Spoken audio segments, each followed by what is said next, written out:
Welcome to Therapist Uncensored, a podcast where therapists freely speak their minds about real-life matters. Welcome to episode 56. So we have a great topic highlighted for you today, dating in the LGBTQ community. So now this episode focuses on women dating women, in particular because that's our guest expertise. Co-host Sue Marriott has a playful and really fun conversation with our special guest, Pam Greenstone. Pam's a therapist in Austin, and she sees individuals and couples and groups, and she as well runs workshops for women dating women. So we welcome her to the show. And before we get started, a big shout out from Canada, a listener from Canada, Turtlehead. We really appreciate you taking the time and sending us that great review. And for those of you out there who are listening and want to show us some support, we really would appreciate it when you go to your podcast player and rate and review us. We are very interested in your thoughts out there. And also tune into www.therapistsuncensored.com/events to see what upcoming events we have. We have a conference coming up. We have a reading group you can jump into, and lots of other things on our website. All right, so let's jump in with Pam Greenstone. So, hey, Pam, welcome. Hi. Welcome aboard. Welcome to Therapist Uncensored. We're so glad to have you here live and in the studio. Thank you so much. I really love your podcast. So I've been looking forward to being on it. That is awesome. So before we get started on this very fun subject, can you just say a little bit about yourself so that folks can know who they're listening to? Sure. I'm a therapist in private practice in Austin. I've been practicing since about 2002 and specializing in eating disorders and couples counseling. And I have a pretty good chunk of my practice that's gay, lesbian, bisexual, transgender folks. So I love that work very much. Well, absolutely. And I love that we're going to be able to dig in and focus just on that community because there's not enough time and content that is focused on this community, and we want to really spell it out. And so whether or not, as a listener, that you belong to the colored rainbow, we hope that you really tune in because I'm positive that you know people who are, and that this will be helpful to you in many ways. And also gender is just an interesting thing anyway. So speaking of that, I think you had some thoughts about. I did. I just wanted to kind of say at the beginning that my intention is to be inclusive of all folks in the GLBTQ spectrum, and that it's not just same-sex dating. When we say that term, it brings to mind the myth of the gender binary and how... Right, like two women or two men. Right, and that's not really enough. That's not quite right. And so I just want to say that I'm going to hold in my mind that we might be talking about a couple that's made up of a trans man who's gay and another gay man. That's right. So we want to, right off the bat, just talk about the gender binary for sure, and the inclusiveness, and, that there's all flavors and colors. And one of the things I love about being part of this community and working with this community is exactly that there is a, literal rainbow of difference. And so I agree with you that sometimes I get a little caught, and language fails us here. Right. That's why that there's so many letters, is because we can't be inclusive enough. That's right. So I think kind of what you're saying is that if we fall into a pattern of speaking about women or men, that we haven't lost the spectrum that falls upon. Right. And just that awareness that a gender binary doesn't exist, that it's more of a continuum and we all fall somewhere in the middle. Right. It's male and female is a construct. Right. Yeah. Okay, cool.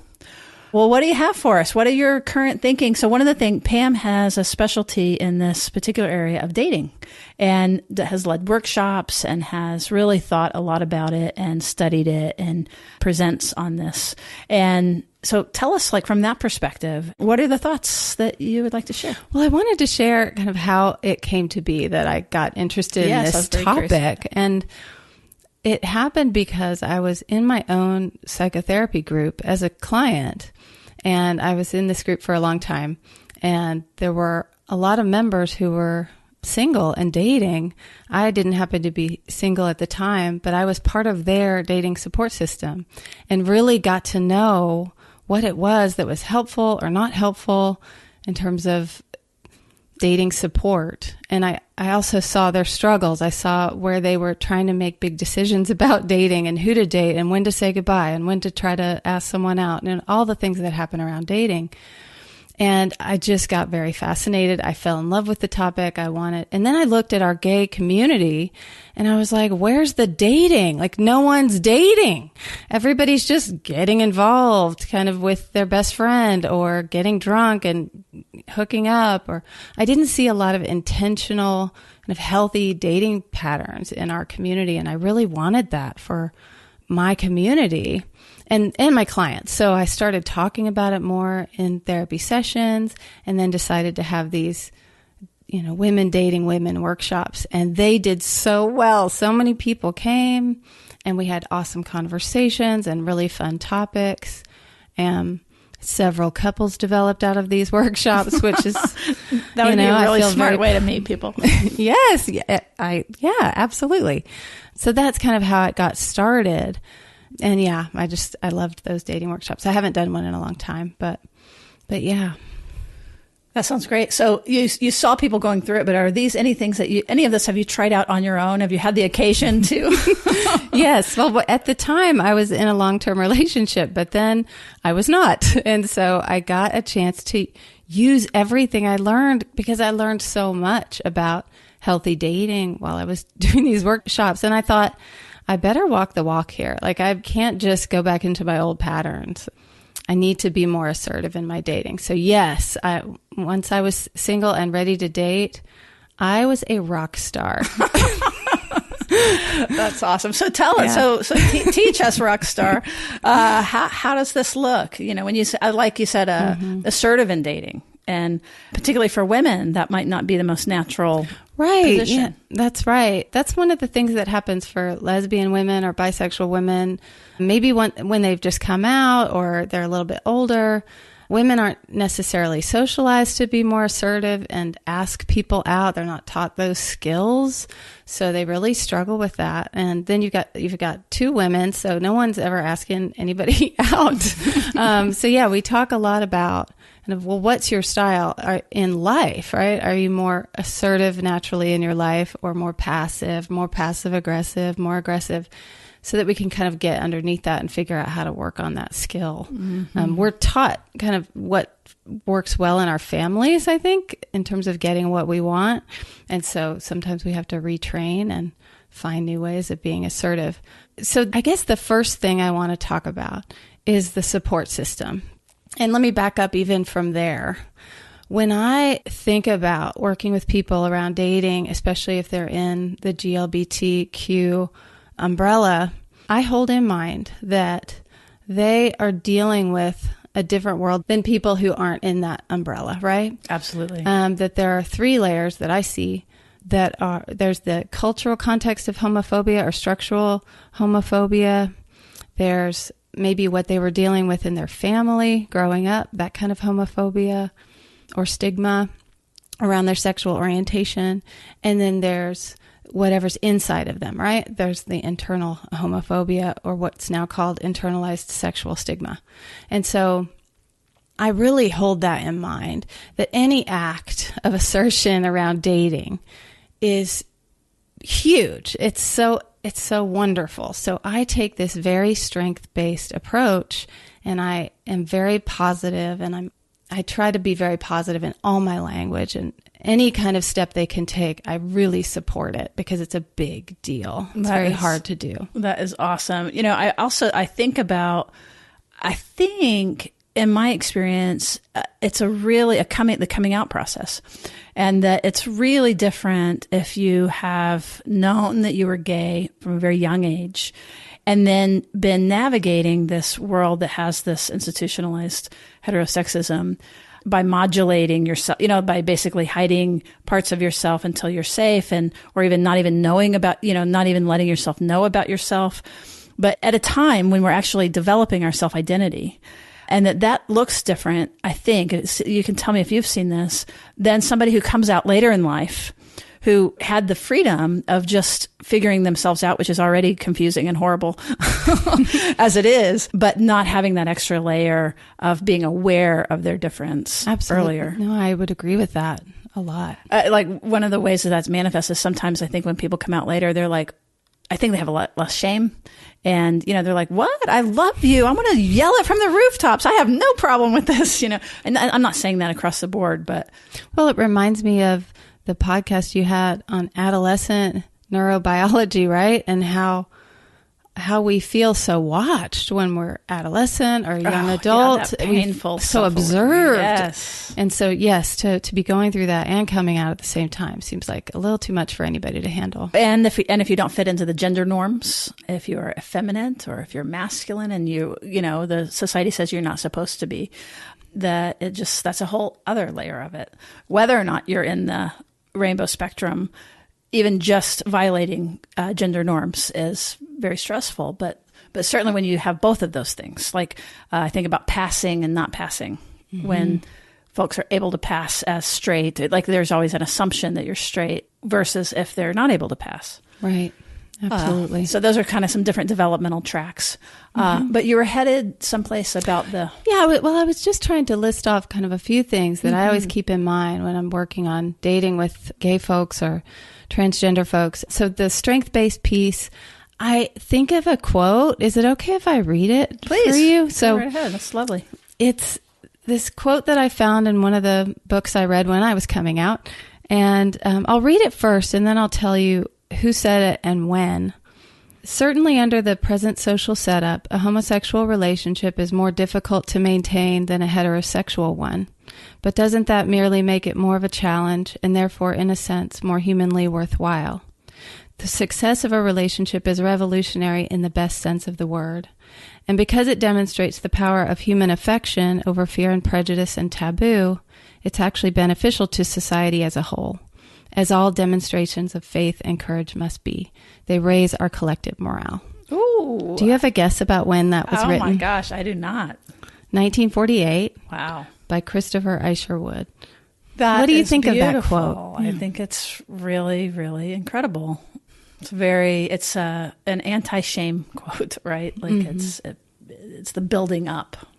It's how I approach it. I've always had a strong passion for helping same-sex couples to have strong relationships. I've always had a very big belief in that, and that sums up so well for me why that feels important. I think it's good for our society.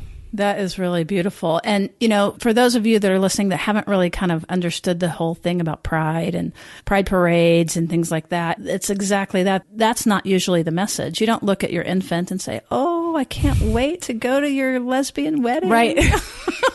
I mean, it never happens where that you're being adored and seen and supported in this way that, I'll just share that one of the reasons that I basically have had two relationships, but in my first very long-term relationship, we went and got married when it became legal in California. And the reason for that, literally, even though we had been married like 4 times in all these different, domestic partnerships and one that wasn't legal and, those kinds of things. So it's like, why get married again? I literally said that in California at that time, it was an anti-shame bath. That they were meeting people at the airport with leis, with rainbow leis, and the whole city was lit up in rainbow colors. And I wanted to just absorb all of that. And it was really beautiful. So that comes to mind in thinking about this. Yes. And it's not just tolerated, it's celebrated. Exactly. That's my stance. And I think recently we've had Sally Field come out as a matchmaker for her son, who happens to be gay. His name is Sam.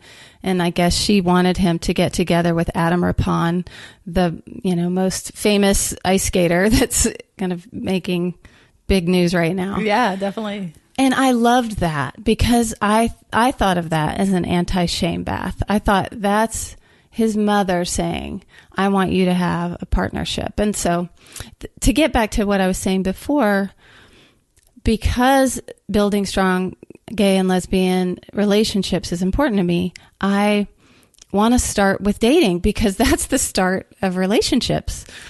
So I think those are some of the reasons. They're super great reasons. So teach us how to be dating rock stars. Okay. Well, the first thing I talk about with folks is building an adequate support system. And I have a support system diagram that I think you're going to put in the show notes so people can pull it up if they want to look at it. But what it really is just a bunch of concentric circles. The middle circle is the self. And then there are 3 circles outside of that, layer A, layer B, and layer C. And so now the first section is you have to be your own support when it comes to dating. And what that might mean is if you do have some level of internalized sexual stigma, doing some active work on that. Is it hard for you to introduce someone you're dating to people out in the world? That would be some work to do before doing more dating or as you're doing more dating. What about if you're in an environment that is unsafe, community or what have you? How do you address that related to this comfort and being? I think that what that reminds me of is just levels of coming out, right? We have to assess when to come out and to whom based on, if it benefits us or not. So I guess in a city like Austin, Texas, which is where I've done most of my work, almost everywhere you go, you're not going to lose your job. You're pretty safe to come out. You're most likely going to get support. At least that's been my experience. Has it been yours? Absolutely here, but not. So so in other places, I think you'd have to be careful. You'd have to really think through, is this coming out? Am I fearful because of an actual threat that I need to keep in mind, or am I fearful because of my own internalized homophobia? Does that make sense? That's exactly right. And it makes me think of attachment, actually, even a little bit around that question is a really important discerning question, because the more that it's more about an internalized sense of not being adequate, there is some research that shows that coming out and being sort of out and proud is somewhat related to security, that secure folks that have had a secure background will tend to be able to navigate those waters a little more fluidly, just like that's true for most hardships or most obstacles.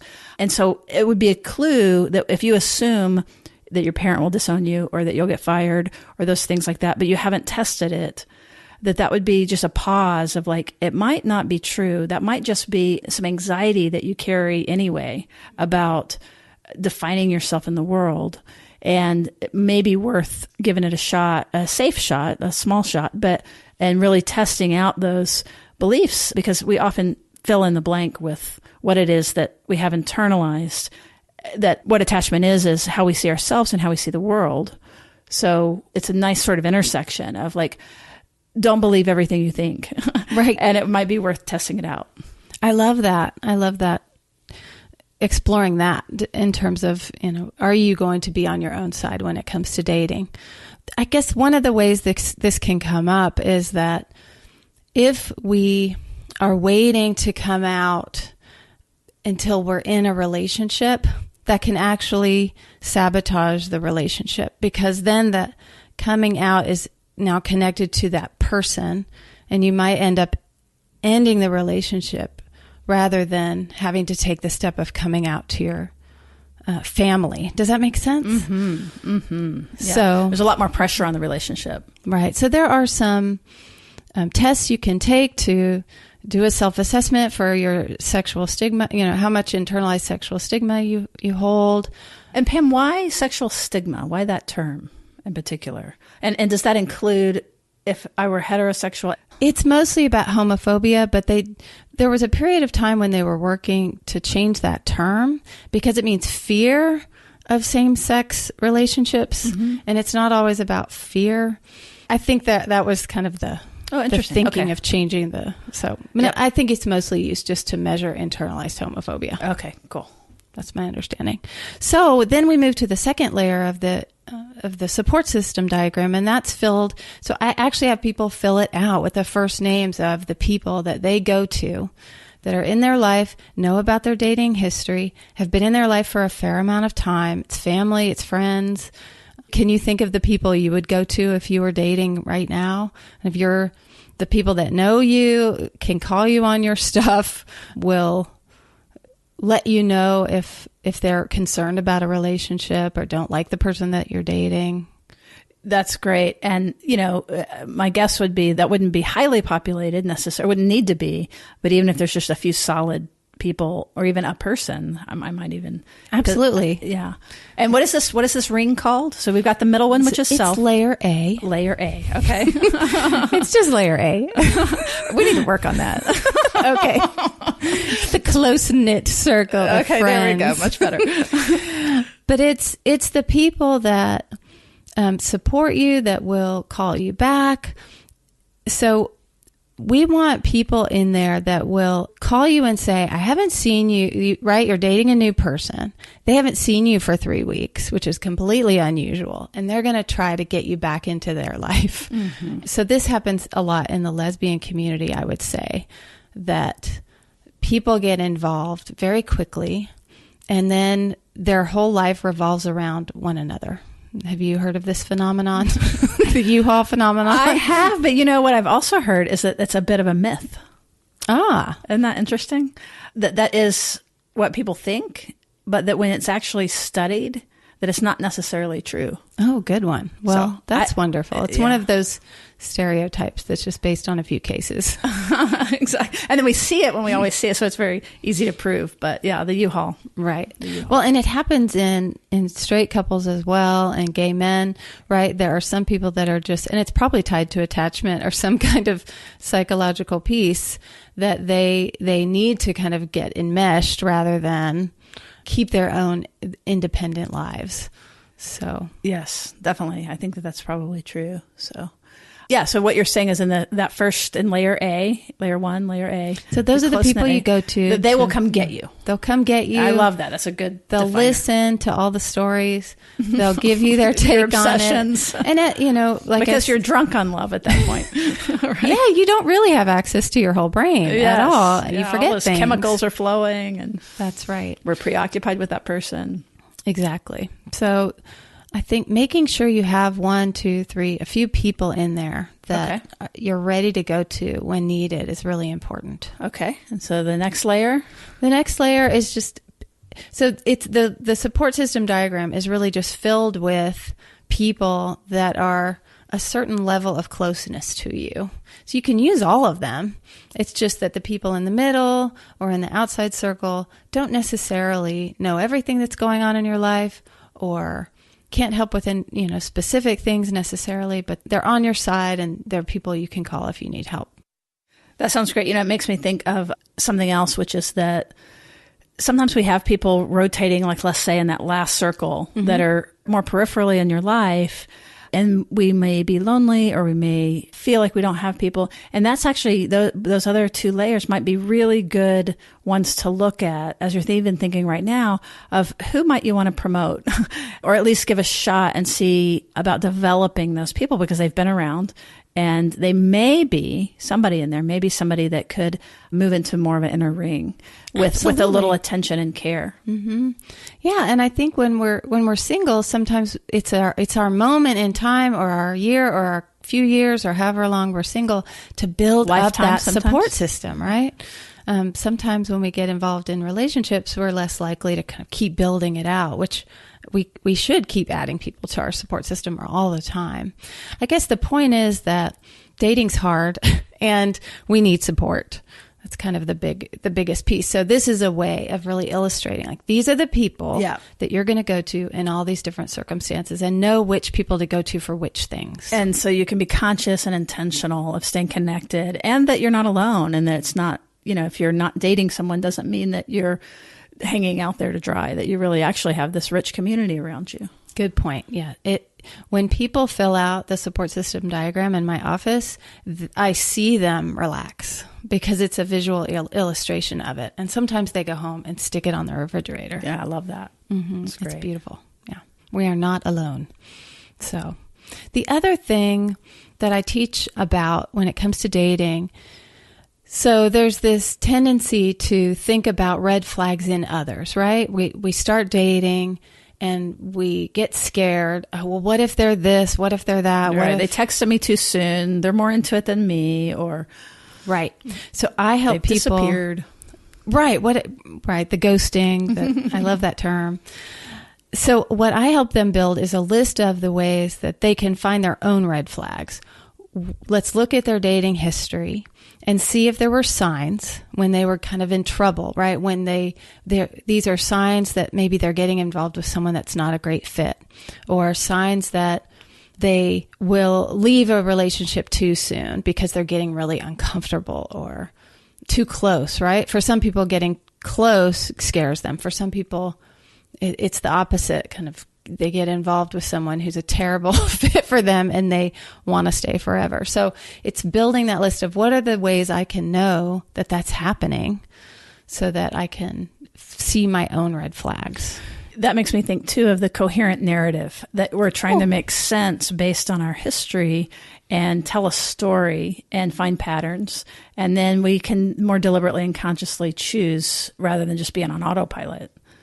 Let me ask you a side question, if you don't mind. Yeah. What do you think about this notion of he's not the one or she's not the one? Well, I don't like that. I was hoping you would say that. I don't like it because I don't think there's just one. And when we talk about same-sex dating, maybe we should go to the numbers because gay folks can get pretty scared. Like, there aren't that many of us out there. The pool isn't that big. The pool's not that big. The community feels so small. You go on one date and you realize they've been on dates with 3 of your friends. It's very, it can be pretty frightening to think I'll never be able to find a person who's... So anyway, the numbers game that we can get into. But I definitely think there's not just a one.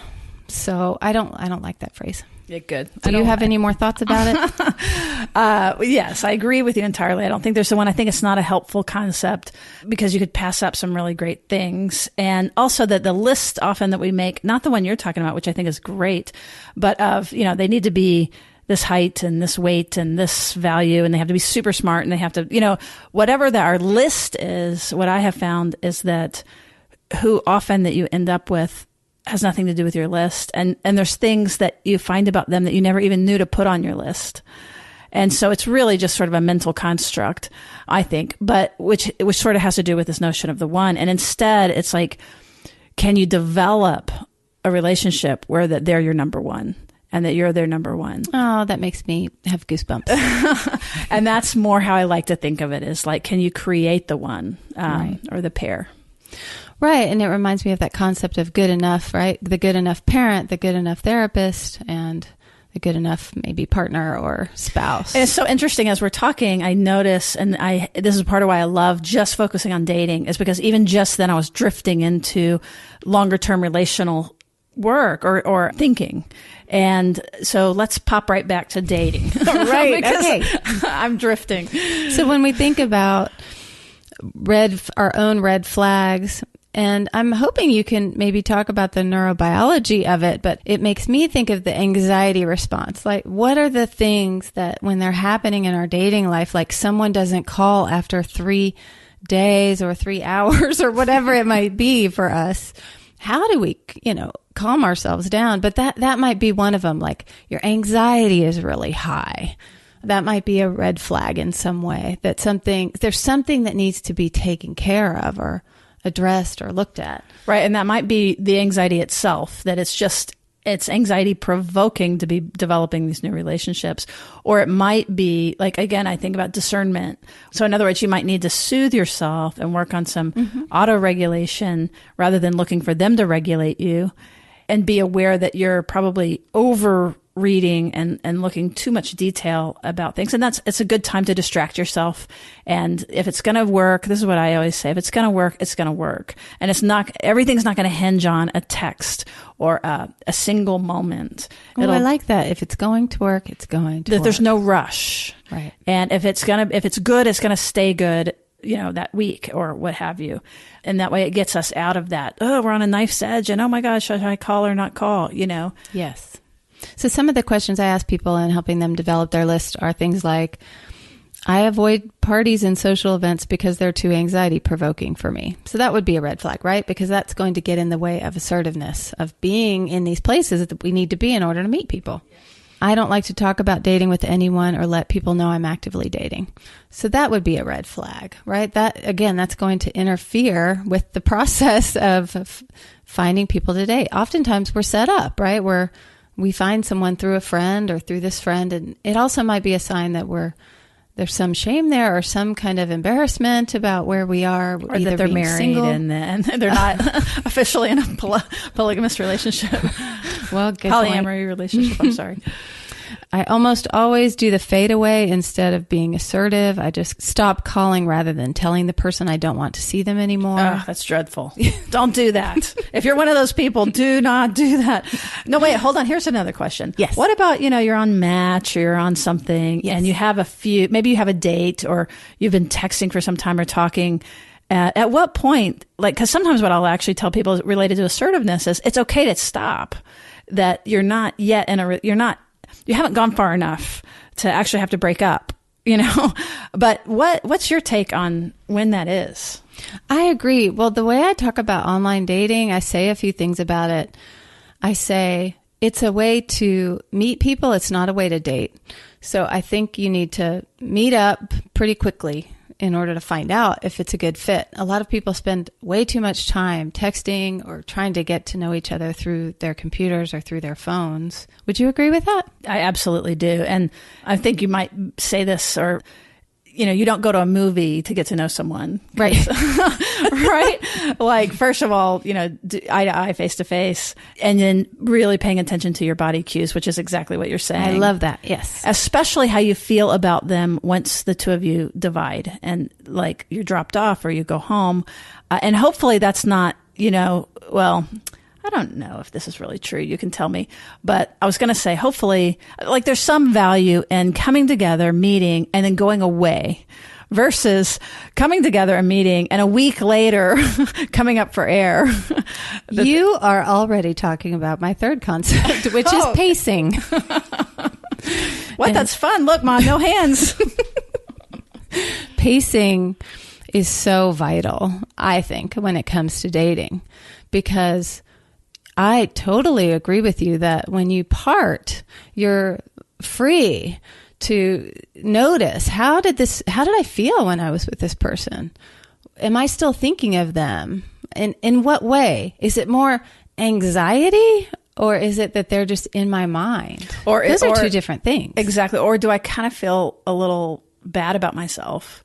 Right. That's suddenly important. I don't like my apartment anymore, or my dog is bad, or doesn't sound like a good fit necessarily. Yeah, it's that sticky stuff. And I think that's quiet. So important. It's actually to hard listen to catch. To. It's instinct, hard to catch right? it. It's intuition. It's how we feel in another person's presence, and that is, you can't know that until you spend time with them.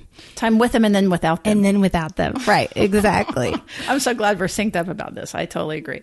Yes, I oftentimes prescribe, like, nope, you're not going to see that person for another week, just to help give people permission, because I think it is hard to say no when you really like someone because of what you think you're saying with that pace, right? Oftentimes, we're afraid of FOMO. We're going to miss out. Well, that too, but that's a little different than what I'm saying, which is we put meaning to certain levels of pace, right? If they didn't call me, that means, right?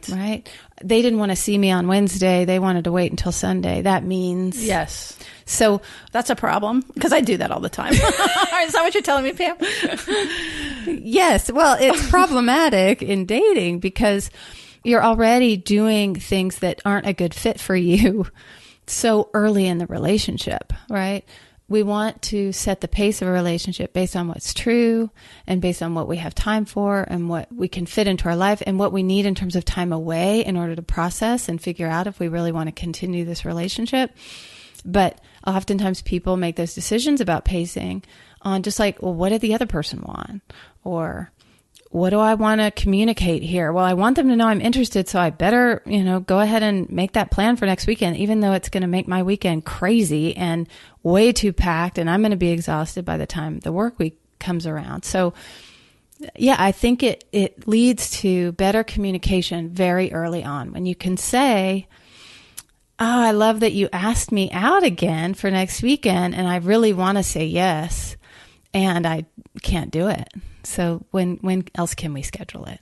So it's just clear, it's just direct, it's a bit more intentional and honest. And it's hard to say no. I think when you like someone and you have hopes about where the relationship is going. So it takes it takes your support system. You have to call. You have to call somebody and go, I really, really, really want to go out with them on Saturday, but it's going to mean missing, the bat mitzvah of my cousin that I told them I'd be, just holding on to the relationships that you have, holding on to your own life, and continuing to do all of those things while you're dating. It takes a lot of help and skill. It does. I was actually just thinking about, well, what about the folks who are listening that identify more like on the preoccupied side or with any of the insecurity, that this all sounds really good, but how, and I like that you added the call your friend, get some help with it, because what I was thinking of with the FOMO was like, if I don't call or if I don't respond either way, then they're not going to stick around. So I'm going to do these things for fear of losing out on this opportunity. Right. Which is different than, is it my right pace? And am I also tracking the other person and regulating myself based on what it appears that they need as well? Absolutely. I don't know how to say that better. Very sweet. So that sounds great. I love that. And was there anything else about like what this sounds really good, but how do we actually do it, or other ideas about really digging in when this is what we want to do in our head, but our hand keeps reaching towards the phone and we keep checking and, we're doing things that we know that we shouldn't be doing. Well, like you said before, our brain is really acting against us in these moments. We have a lot of impulses, we have a lot of fantasies, we have a lot of hormone levels going way up and then way down, right? Around all these falling in love or interest or affection or sex or any of those things that just bring surges of hormones, feeling attractive, and then a drop at the same time. So I think that it's about keeping it in your conversation, whether it's with your friends or with a therapist or with, I really believe in group therapy, and I can't tell you. Amen, sister. I can't tell you how helpful it is to be in group therapy while you're dating. It's like a team of people that are really watching carefully, with all of these things, red flags, your own red flags, pacing, all of a sudden you don't come to group therapy for 3 weeks in a row because you're on dates or you're having these mega marathon dates with this person that lasts for, you haven't come up for 36 hours. Well, when you finally do show back up at group, your group members are going to confront you about it, hopefully in a caring way. But I think we need other people because we need other people's brains because we can't quite rely on our own. Oh, that's such a great point. That's why the support system is so vital. I can't tell you. I'm impaired. I just know that you're impaired. When you're in that state, it really is true. The natural neurochemicals and it's dopamine. Wonderful. And we want to be able to swim around in those. We want to be able to fall in love and enjoy it, or, have those times when we're getting to know somebody. And if we have people in place that will help us, and if we have enough of our own maybe guidelines, I don't like the word rules around dating, but I think just tools that we use. Yeah, having your own personal guidelines or personal tools. That's great. If we're using them, then we can let ourselves let go a little bit and just enjoy the relationship and not be so worried all the time. Oh, I love that. I really do. You mentioned red flags, and we're talking about red flags of the other person. And that just reminded me of something too that I think about this, which is that it's very easy for us to identify and to be hyper focused on, is the other person nice enough? How's their breath? Black and white kind of like all ideas. Of these hype, details. But what we forget is that we may have bad breath and that we're this flawed human person too. Mm-hmm. And so that, if we're sizing someone up, to be sure and think of ourselves in that way too. Because once we do get together, again, notice I'm shifting into, I'm so glad long-term you're here. Relationships. Right, but I'll just say this one thing, that once that happens is that we want the whole person, and it's not conditional just based on all these drugs and hormones going in, that it becomes something much more robust that includes their warts and all. And so it's to me, it's helpful to remember that I have warts and all too, to get me off my high horse of who it is that I think is good enough for me to date. Of, that we're all in this together. And right. And it speaks to that good enough partner, right? Right. That I'm a pain in the butt to be in a relationship with. I know that. So but that helps me have a lot more openness and empathy when somebody has a quirk or a weirdness. Oh, and I think those quirks and the weirdness and those are the wonderful things about relationship, right? So we want to get to know those things. That's the good stuff, in my opinion. That also reminds me of another thing, which is the whole, I feel like I've known you forever. And there's an idea that we can skip all of the actual getting to know each other. And there's this sort of pseudo intimacy that happens very, very quickly. And so if I tell you everything and I tell you all my flaws up front, then we're good and you don't have to discover those. And does that work? That sounds like a nightmare. But I told you that I cling on really tight, So why are you having a problem with me? Yeah, I do. I do talk with folks a whole lot about the early stage of dating and how do you approach those first 5, 10, 15 dates? What's the pace in terms of sharing? And I think people have a lot of questions about that. Do I need to tell them that, about my sex drive right now? Do I need to tell them that I'm never going to leave Austin right now? What's too soon? And I think it's that intensity or that anxiety that I hear when I hear those questions. Like, I have to know now if this person's going to be the one, right? And so it's trying to get yourself out of that mindset, out of that state, which is just kind of an anxious, fearful state, and into the moment. So a lot of mindfulness, guided meditations, things that remind us that right now we're in this very early dating stage, just getting to know this person. So I have people actually have... It's infancy. The relationship, if there is one to form, is in its infancy. Right. So holding that in mind, and then I call it multitasking in dating.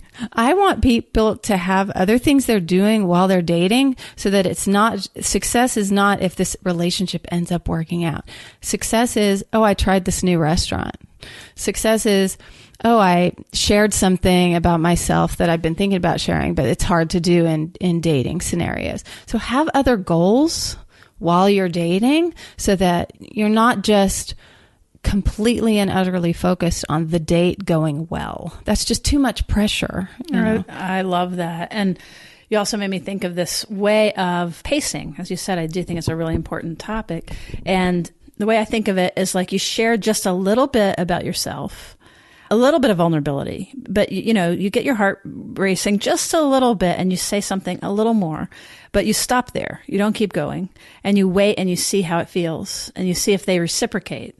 And then if they reciprocate and then they're, in their own way, vulnerable or share something or handle that well and you feel caught, then you share a little more. And again, this is over time, but that they have to earn your trust. And you want them to earn your trust. It's not given away freely. And you can't skip that. You could get married on the second date, but you're still going to have to go through all these neurological experiences of, is this a friend or a foe? And all the fear that comes with that. So there's no speeding up that process of coming to trust someone and coming to be known and coming to know them. Unfortunately, I think a lot of people have tried it. So when I was first dating my wife, I had several people in my support system in place that I could call and tell them all of the things I wanted to do. Like I wanted to move in with her right away. I wanted to declare my love from the rooftops. I wanted to, change everything in my life to include her. But they would get me back to earth. They would help me.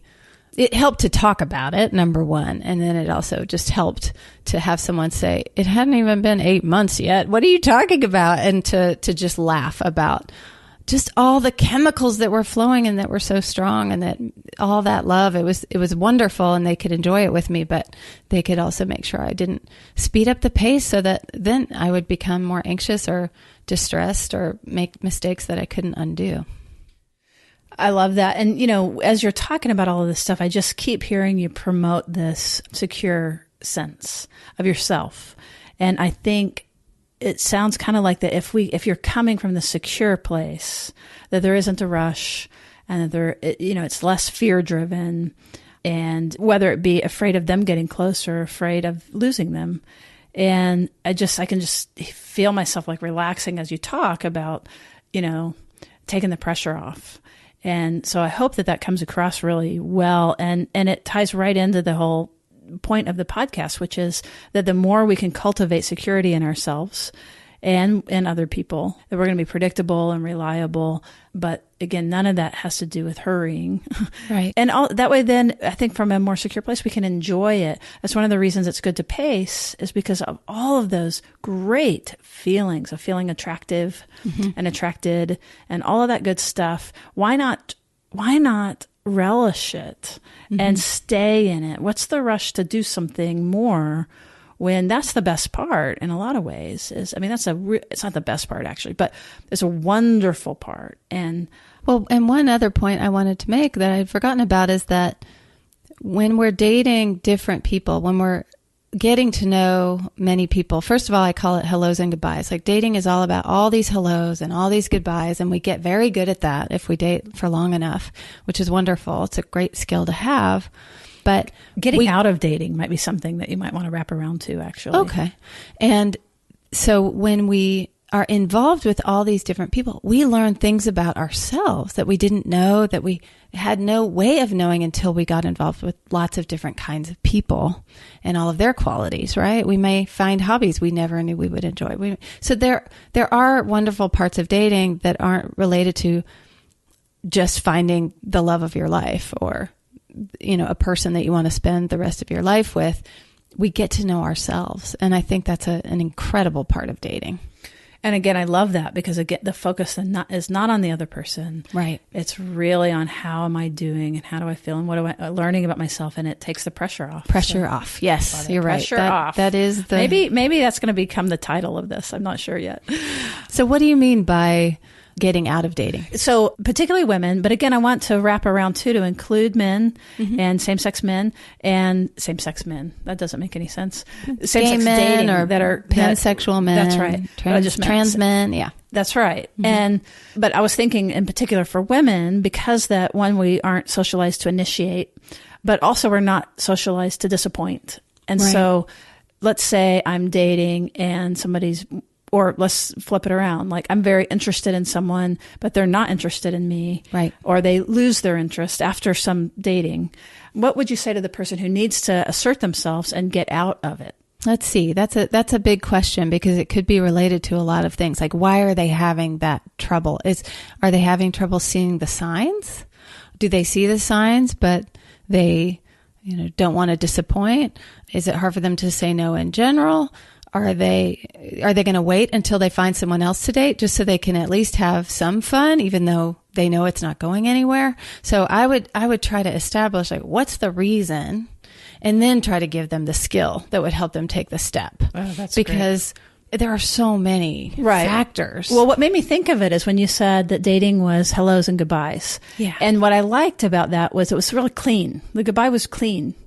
And I think sometimes it's hard to make it clean, that, just off the cuff, I would say to let yourself say no. Yes. And that you don't have to take care of their feelings about it. It doesn't mean to be mean or whatever, but clarity. If I'm dating you and you're not that interested in me, it's much more caring to just be upfront about that and let me know, like, I'll have feelings about it, but that's way better than anything else. So, yes, and it's that person's job to get clear enough so that when they say it, no matter what the response is, they can hang in there. Please. Right. They can listen and then end the conversation. That's right. And not take responsibility for the other person's feelings. That's allowed. We don't have to date someone that we don't want to date just because they haven't come to the same conclusion. And does anything come to your mind about specifically for men dating men, or anything else on the gender spectrum? Not off the top of my head. Do you have any thoughts about it? Well, one of the things, I had the pleasure of having lunch with John Gottman one time, and to interview him about his research on long-term same-sex couples. And one of the things he talked about that was really interesting was that two men in a relationship There were a lot of differences between men and women in a relationship and also dating, but a couple of them that I'll just touch on real fast. And by the way, this isn't special to, gay male relationships or female. That he was coming at it more from a gender standpoint and gender roles, and that we are scripted and socially scripted in these certain ways. But one of the strengths he was talking about with gay men in particular was their capacity for just directness and honesty. And they would say things like, I really wish you had pecs like John down the street. Like, I just really that. And then the guy would say, yeah, man, me too. But if a heterosexual man were to say that to a woman, that's probably not going to go so well, although it is a natural thing to say. And so there's something inspiring about that. And dating with men can be very, very different. Like we talked earlier in this episode about women's not being socialized to initiate. Well, men are socialized to initiate. Men initiate like do strangers walking by one another. They are able to more freely respond and have much more flexibility related to their sexual agreements and dating. And then that's caught on. There's definitely, that has spread, but I think, I don't know if this is perfectly accurate, but it's a good guess to think that some of the fluidity in relationships and polyamory and the comfort in setting boundaries and in not just saying that we're going to be monogamous, but then actually cheating or not cheating, hidden, but actually being direct and honest about that comes from gay men.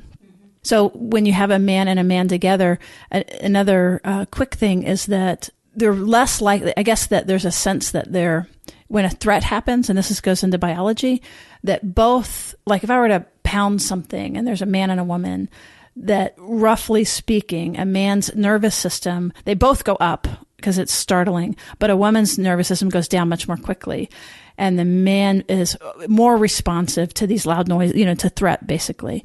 And we can think of evolutionary reasons for that and things like that. But when you get two men together, and then you get anger or aggression on either side, that men tend to fight big and louder and have a much more difficult time recovering and doing repair just because of biology. It's not, and socialization, that in a heterosexual relationship, women often are the ones that say, we need to talk, and then he'll go along with that, hopefully.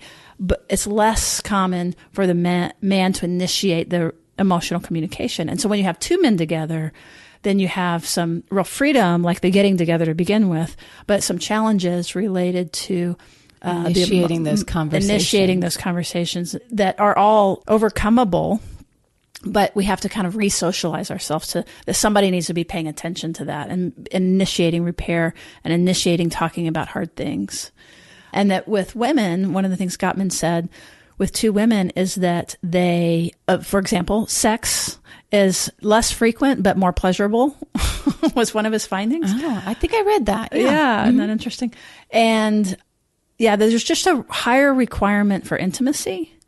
So we might process more and talk about things a lot more. So it's a little harder and there's more fighting and stuff like that. But that then the closeness is also greater because all that work is already naturally happening. So that was just a quick gender thing. And I did want to wrap around and bring men into the conversation. I guess a perfect one would be to have a gay man here who could talk about it from his perspective, or to do another podcast with a gay man or somebody on the gender continuum to be able to really be more inclusive. I know I would definitely steer more toward women because that's been the bulk of my experience with the workshops and with my caseload. So absolutely, that's where all my examples come from. Yes, definitely.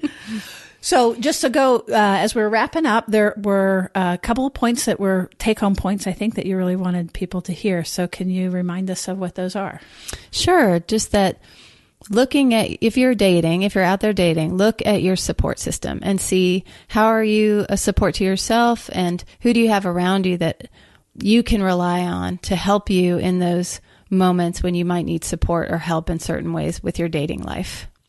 And can I say one more thing about that? Sure. What I love, again, about it is that it's saying that, one, to trust yourself, that's the middle circle, trust yourself, but also that we need other people And that is, again, always the message of security, is that we're comfortable alone, but we're also comfortable asking for help. So the emphasis on asking for help isn't because you don't know what you're doing, but it's better than that. It's more of like, we know we don't know everything, and more eyes on this, the better.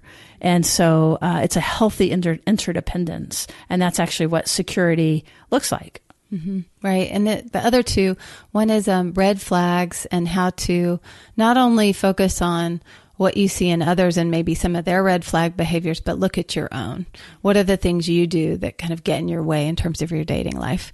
And then the third is pacing. And we talked a lot about that, how to find a pace that keeps you pretty calm, allows you to have that experience of knowing how the person affected you, having that time away from the relationship. I think by pacing, you mean not going too fast. You're not too worried about somebody going too slow. Is that right? Well, I don't see that as much, but I know that can be a problem. I think it shows up in just people not dating at all. Oh, right. Right?